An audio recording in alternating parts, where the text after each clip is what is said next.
Limit పెట్టి summer storage tank గత BJP ప్రభుత్వం 37 కోట్లు ఇచ్చిందని చెప్పారు. ఇది నేను చెప్పే మాట కాదు, టీవీలో వచ్చింది, సోషల్ మీడియాలో వచ్చింది, పేపర్లో వచ్చింది. ఇవి అవాస్తవాలు. ఆదోని పట్టణంలో ఉన్న ప్రజానీకాన్ని నేను తెలియజేస్తున్నా, కేంద్ర ప్రభుత్వము 80 కోట్లు సమ్మర్ స్టోరేజ్ ట్యాంక్ ఇవ్వలేదు, 37 కోట్లు కూడా ఇవ్వలేదు. మరి వైకాపా నాయకులు ఎందుకు దీన్ని ఖండించడం లేదు? దీనికి ఆన్సర్ ఎవరు చెప్తారు? అవాస్తవాలు చెప్పద్దండి. ప్రజలంతా అమాయకులు కాదు, ప్రజలేమో అమాయకులు కాదు, అవాస్తవాలు చెప్తున్నారు. ఏ ఫండ్లు తెచ్చారండి మీరు? ఏ ఫండ్లు తెచ్చారు?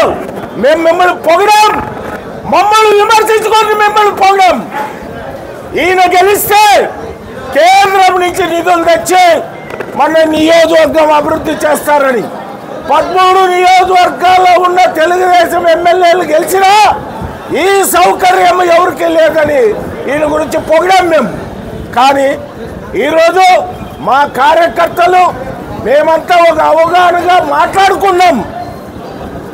ఆ అవగాహన మేరకు మా కార్యకర్తలకి న్యాయం జరిగేదానికి ఈ రోజు వరకు కూడా మీరు అడ్డుపడుతున్నారు. గారు చేసిన కొన్ని కామెంట్ల మీద మీరు నన్ను ఎక్స్ప్లెనేషన్ అడుగుతా ఉన్నారు.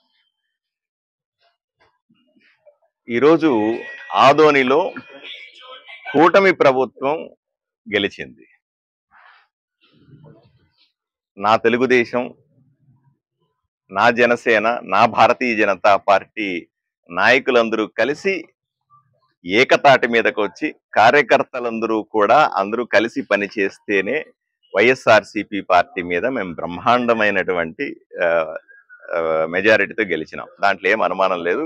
అది ఎప్పటికీ కూడా మేము దాన్ని కంటిన్యూ చేస్తాం. ఈ విజయం కొనసాగుతుంది. రెండో విషయం, అబద్ధాలు చెప్పినారని ఆయన చెప్తా ఉన్నాడట. అబద్ధాలు చెప్పాల్సిన అవసరం నాకేముంటది?